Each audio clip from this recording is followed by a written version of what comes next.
자, 특검 운운하는 이야기가 나옵니다.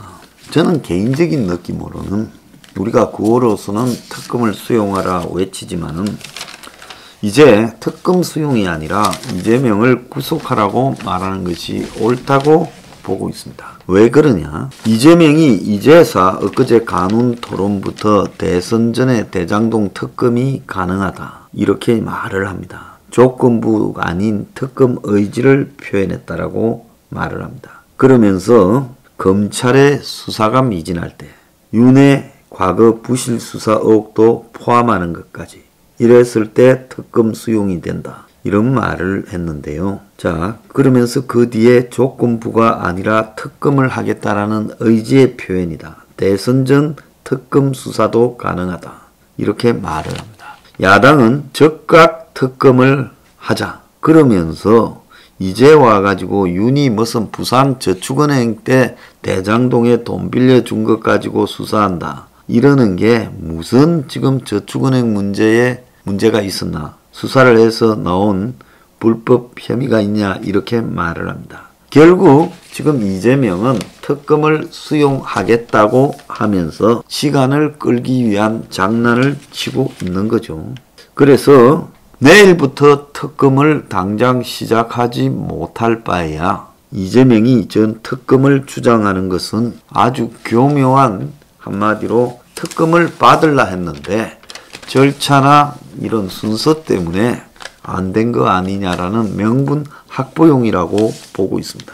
자, 김만배와 남욱의 구속기간이 22일까지 연장이 됐대요. 자, 대장동 수사를 보면 곽상도를 소환해서 조사해야 됩니다. 자, 어제 보면 지금 김만배 남욱 22일 그리고 오늘이 이제 12일이에요. 그리고 이제 곽상도 이제 어제 국회의원 그만뒀잖아요. 그럼 곽상도하고 곽상도 아들 불러서 조사하지 않겠습니까? 자, 이런 거를 하면 결국은 11월 달은 제가 한 20일 넘어갈 거라고 하지 않았어요? 11월 애초에.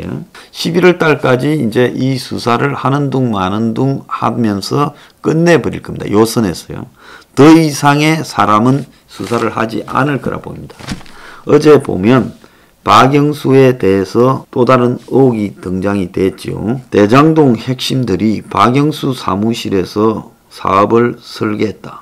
그래서 2015년 초부터 박영수가 있던 법무법인 강남입니까? 그 사무실에서 수차례 만남을 가지고 대장동 사업 공모 지침서를 논의를 했다는 겁니다.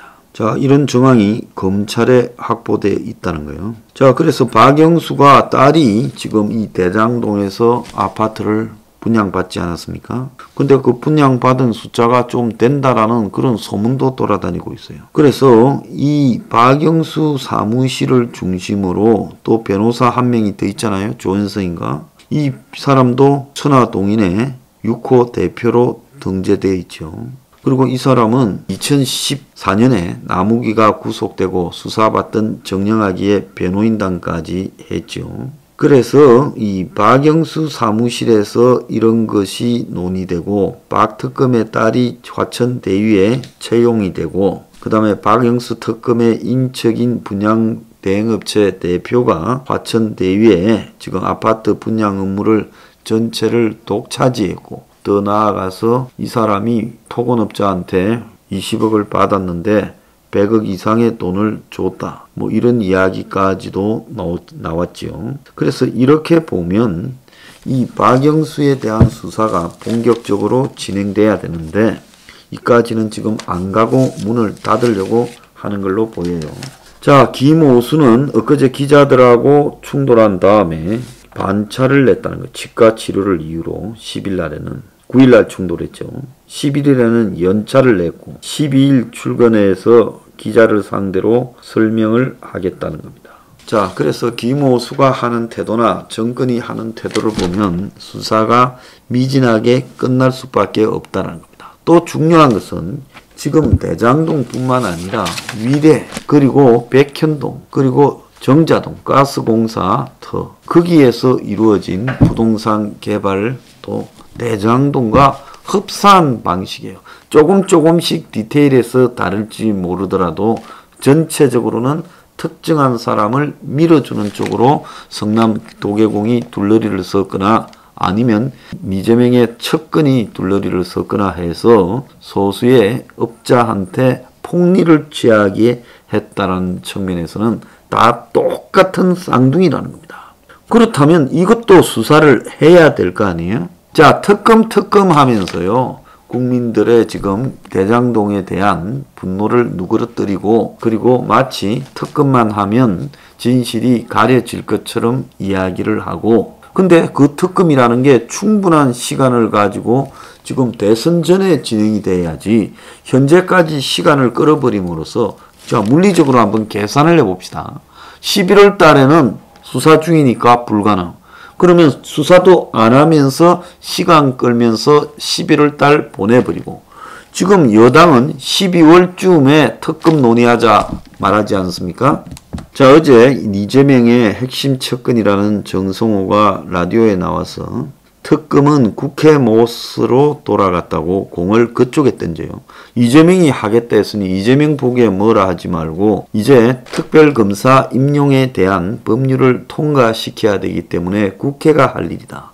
그래서 당장 12월이라도 특검 논의가 여야가 합의하면 가능하지 않겠느냐 말을 합니다. 자 그러면 12월 들어서 특검을 논의한다고 또 시간을 끕니다. 그래서 12월 한 20일이나 이럴 때 12월 하순에 특검이 합의가 되어서 국회를 통과합니다. 자 그러면 특검 준비 기간이 한 달 반이나 2달 갑니다. 그러면 2월 말이나 2월 중순쯤 2월달 짧잖아요. 특검을 뭐 시작하니 어쩌니 하는데 대선이 이제 진행 중이니 특검이 그냥 서류 좀 딜라보는 식으로 하다가 그냥 대선 때 아무것도 안 밝히고 이재명이 출두도 안 하고 특검은 그냥 대선 뒤로 미뤄지고 그리고 이재명이 선거 이기면 특검이 그냥 흐지부지 되겠죠. 그래서 검찰이 11월 말까지 지금 끌고 12월에 특검한다는 것은 아무 의미가 없는 겁니다. 자 검찰은 이 뭐 박영수, 권순일, 곽상도, 권순일 이자도 지금 수사해야 되죠. 수사선상에 넣는다 하지만 이달 안으로는 뇌물 로비까지 다 마무리하겠다는 겁니다. 자, 그것이 결국은 이재명을 위해 10월달, 11월달, 9월달 2달 반의 시간을 검찰이 벌어주고 끝나가고 있다는 겁니다. 자, 그렇다면 윤석열이나 동당에서도 생각을 좀 해야 되죠. 생각을요. 그러지 않겠습니까? 특검에 대해서 어떻게 해야 되냐. 그러면 지금 당장 받아라고 이야기하고 그때 특검 해봤자 소용이 없다라는 이야기까지 해야 되지 않습니까? 그래서 물타기 이야기를 특검에다가 자꾸 집어넣고 조건부 이야기를 집어넣는데 이거는 특검을 하겠다는 게 아니라 특검에 대해서 우리도 동의했다. 근데 순서와 절차 때문에 특검이 유보되고 있는 걸 우리가 어쩌란 말이냐. 특검 하겠다 하는데 왜 난리냐는 겁니다. 그래서 이제 전략적으로 특검이 논의되는 부분이 별로 유용하지도 않고요. 솔직히 말하면 이제는 특검보다는 그야말로 이재명 구속을 하라고 요구하고 더 나아가서 이재명의 추가적인 재산을 폭로하는 거. 대장동뿐만 아니라 백현동 그리고 정자동, 위례, 그리고 또 이재명과 박영수, 권순일 관계 이런 것들을 폭로하고요. 계속 이 문제를 갖다가 불씨를 살려가는 것이 중요하다. 어차피 대선 전에는 제가 볼 때 진실 절대 안 나오게 한마디로 옛날에 축구 같으면 침대 축구를 하면서 시간을 끄는 거예요. 자, 이걸 어떻게 이깁니까? 결국은 침대 축구를 하지 못하도록 경기를 하면서 계속 저쪽을 갖다가 지금 몰아붙일 수밖에 없다는 겁니다. 자, 그래서 지금 끌려가지 말고요. 할 수 있는 것과 할 수 없는 것을 명백하게 구분하고 현실적으로 할 수 없다면 어떤 부분으로 대선까지 이재명 대장동 문제를 끌고 갈 것인가를 판단하는 것이 필요하다. 이렇게 봅니다.